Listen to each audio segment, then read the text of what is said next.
there. Yeah. All right, back to Fry's Leap. Yeah, so if you can just pick up with talking about the cliff. Fry's Leap was named after a famous cliff on Sebago Lake, which I grew up jumping off. I grew up on Sebago Lake. My dad had a house on the lake. Nice. And that's kind of the sort of theme of our brew pubs. But it's an awesome jump. You can't do it anymore.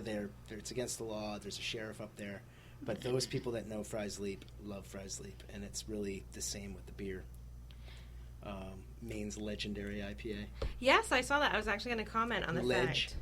Ah. What does it say on the clever. back? Inspired by the ledges of Sebago Lake. Take the leap, you'll thank us. Oh, yeah. Legendary. Should read my can more closely. It's pretty good. Yeah, it is. It's good. Nice. It's great. Nice job. Did you come up with that? It's really good. It's too.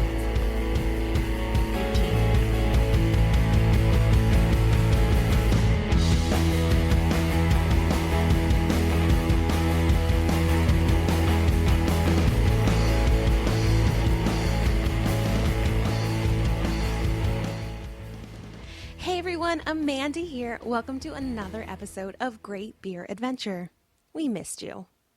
In this episode, we talked to Kai Adams of Sebago Brewing and learned all about how and why they transitioned from bottles to cans. He also lets you all in on a little piece of news that hasn't been released anywhere else. And guess what is amazingly awesome? We have a new editor. We are so very excited to bring Jack Butcher on board. It is very fortunate that he decided to join the party because without him, this interview may have been lost. We had some serious technology issues due to a certain 4-year-old who likes to push buttons and pretend to podcast. We believe that we have fixed all of the gremlins at this point and will be bringing you a nice, clean sounding episode in the near future. Until then, please thank Jack for what he was able to do to clean up this interview. Enjoy all that Kai Adams has to say, and try not to be too upset with me for not hiding my recording equipment well enough. Now, off to Gorham to chat with Kai.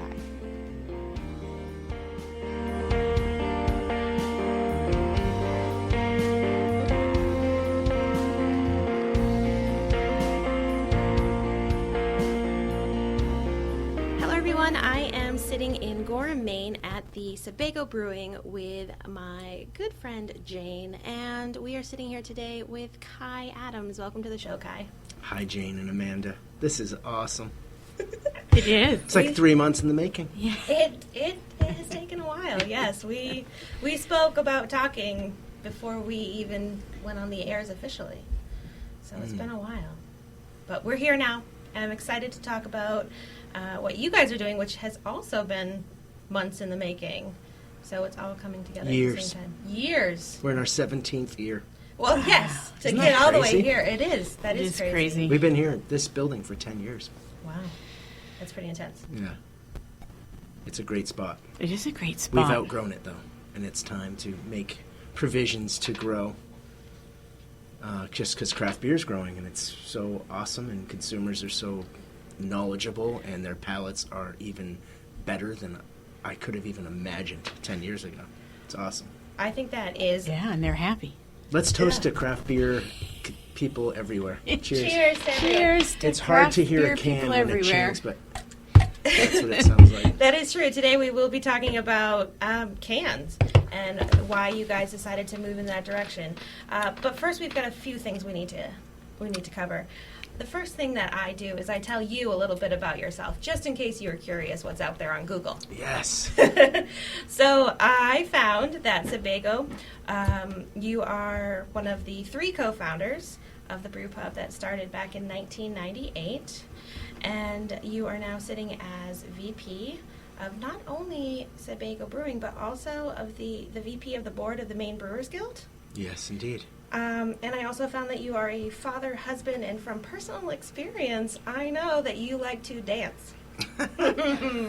I like to dance. Yeah. Yeah. Boogie on down in the middle of a bar. No big I deal. will. I'm not afraid. we Dancing did that is at the fun. Thirsty Pig. We did. You were there. I was there. Where was Jane in all this? I don't know. I don't either. I wish I had been there. Yeah, well, stepping back into history, yes, I've always been the VP of Sebago Brewing, but I originally was the brewmaster just because of my long tenure of brewing. But it was important to me to pass that title and namesake on to Tom Abercrombie at Sebago. Tom and I worked at Sea Dog together. He's been here since 2000. He's been in our organization, and he is fantastic managing people. And, you know, I don't brew in the brew house. I oversee the distribution and sales and the marketing and the business of the company. So it was important to have Tom be there and do that and to transition. And I've always been active in the Maine Brewers Guild because I think it's extremely important to give back to a amazing community. And today, it's not what it was 10 years ago, and I'm very proud of where the organization has come. Yeah, everybody keeps talking about, throughout the recent past, how Maine brewing just keeps exploding, but it's just like, it hasn't stopped. Right. It just keeps getting bigger and bigger, and we've actually had some ingredient producers on the show as well. So just even bringing it more and more local, and it's amazing what's going on here, and I feel very lucky to be part of it. Oh, that's good. I think we're all very lucky. And I think it starts with the consumers. It starts with people that like their local food, like to know where their food comes from, where their beer comes from, and like coffee and wine. It's all like the way the tasting rooms have gone, similar to those wine tasting tours. And Sean Sullivan, the executive director of the Maine Brewers Guild, has really elevated what craft is in Maine and helped. And all the new brewers. They've been high energy, really pushing it. Yeah. So you've got a personal connection to this Sean Sullivan. You can hook me up with an interview? Of course. He's awesome. He talks more than I do. Oh, no. He's the man. Well, we'll talk about making that happen, but until then, I think we should move on to our first round. Our first round. So our first round, We're It's drinking about- Fries Leap, right? tasting some of this delicious beer, and we are, yes.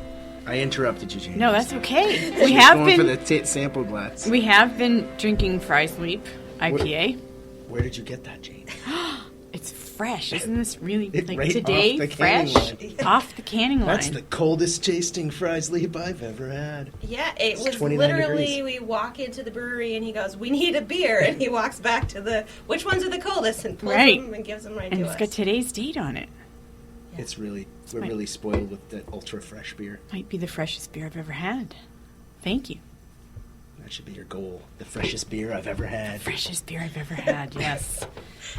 At some point, it's going to be like you're just munching on hops, though. Which might not have the same effect. That's right. No, not really. So the Fries Leap is in a can. This was the first one to be in a can. No, it was not. No? We before we got our canning line, we had a mobile canning unit come in. Iron Wow. Nope, not Ironheart. Another guy out of New York, and he.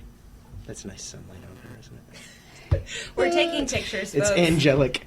And you can find great those light. up on Instagram at Great Beer Women. And yes, Kai is enjoying the sunlight as it comes in through the That's window. good. That's why she's filming. On Jane's beautiful face. Yeah, so Angelic, I think he said. angelic. So We had a mobile canning guy come in and help us get started. We had the process going with cans. We were gonna, as soon as we introduced our Simmer Down summer session, we wanted it all in cans. So he came in March, and we started pushing it through his canner. And our canning line came in May. So we had to, I guess I'm jumping to it. That was our first beer in cans, the Simmer Down. and that happens with these rounds. I mean, they're just kind of fluid, but we try to put a little bit of structure on it. Yeah. Structure's helpful. It is. Plan of some sort is. But the Often Fries Leap helpful. IPA is our biggest seller by far. We have a lot I know of distribution why, yeah. in it, and it's growing really, really rapidly. I think because accessibility by the can, but since we've been brewing this beer for a long time, and it's evolved to greatness. I'm very pleased. It is at where very it is. great. Yeah, so this was one of your first beers brewed, though. It says it was brewed in 1998. That's right. So it's back brew pub days. Oh, absolutely. Most beers are. Yeah. Less the new round of new and improved beers that we will be tasting today. Fry's Leap was named after a famous cliff on Sebago Lake, which I grew up jumping off. I grew up on Sebago Lake. My dad had a house on the lake. Nice. And that's kind of the sort of theme of our brew pubs. But it's an awesome jump. You can't do it anymore. It's against the law. There's a sheriff up there. But those people that know Fry's Leap love Fry's Leap, and it's really the same with the beer. Maine's legendary IPA. Yes, I saw that. I was actually going to comment on the Ledge. fact. Ah. What does So it say on the clever. back? Inspired by the ledges of Sebago Lake. Take the leap, you'll thank us. Oh, yeah. Legendary. Should read my can more closely. It's pretty good. Yeah, it is. It's good. Nice great. job. Did you come up with that? I can't remember if I did. It's a team effort. Good team. I actually grew up in that general area. In Raymond. My family has a camp on Raymond Lake, but I was up in Waterford. Waterford. Yeah. We talked about that. The Waterford Inn. Yes. I love that place. Yes, it's a very... I learned to really appreciate Simi split rail Chardonnay there. I learned to drink Chardonnay at the Waterford Inn. Lovely. I never got to jump off. You can still. You just told me that it was illegal and there's a sheriff. Oh, you're doing legal things all the time, right? Yeah. I never do anything illegal. I drive like at the speed limit exactly, always. Take the And- leap. You'll thank us. Says it right there. At least the lower ledge. Yeah. Is that one There's no illegal? sheriff down there on the lower ledge. Okay. Back to the beer. Back to the beer. You guys smell it? It's a little hard to get your nostril into the can. But it's still pretty aromatic. Pine. Very aromatic. Yep. It smells good when we're canning because it just pops up. And we're very careful not to blow off as much aroma and as we carbonate. But I've really started to enjoy the drinking beer out of the cans. I wasn't sold. I was like, yeah, I'll be pouring all these off. But I know. It's true. I thought at first they're like, what's with the cans? But I like that when you're drinking them, this noise that it makes. It sort of carbonates and the air pulls in. Yeah. And you can drink a lot. It's good. Do you just sit there with a can and just try to make as much noise as you can, so you're just like plowing through the 6-pack and you're done in like 10 minutes? No, I like it on my boat because it kind of holds it. It doesn't spill all over the Yeah. place when it I hit is, a wave it or is something. nice for outdoors. Golfing's good. It's just really good. I heard we didn't want to be trendy and be like, oh, the cans are so good for, but they literally are. They are good for that, and we just didn't want to wash it. Yeah. Be like, they're good for this, and that's why you're going to like it. But when you do, you're like, wow, I kind of do like this. Yeah, I was actually talking to somebody just recently, and they said, what do you think about it? I'm like, well, we live in Maine, and a lot of what we do is outside. It's so much more helpful to be able to have a can with you, because there's places you can't take glass. Like, they tell you you're not allowed to bring glass here, but And they're heavy, and they're heavy, yeah. And there, is the danger of breaking. you don't need a bottle opener. You don't need a bottle opener. No, and It's pretty rad. and when you're sitting out on the front lawn, you've got little kids running around. If And you're drinking. well, obviously you're dealing with little kids. You have to be drinking. Come on now. I'm not judging. You shouldn't be. You own a brewery. And I was have trying to kids as point you well. out that you don't always do things legally. Let's move past me now, shall we? let's Next move beer. on. Very exciting. Yeah. So, Fry's Leap makes up 50% of our production. Oh. And as we grow, so will Fry's Leap, and we really, really enjoy it. So do we. The quality is just improved and improved and improved and improved over the years. It's really interesting to look back at process and the steps that we've taken, because I really believe moving forward with craft beer, the quality issue is huge. And it's hard to address with people. Other brewers aren't going to address it with other one directly, but we had the Brewers Association board, the National Brewers Association, come a couple weeks ago, and the Maine Brewers Guild and the national board got together, and our conversation was about quality, how to address it, and on a national level, they're pushing it.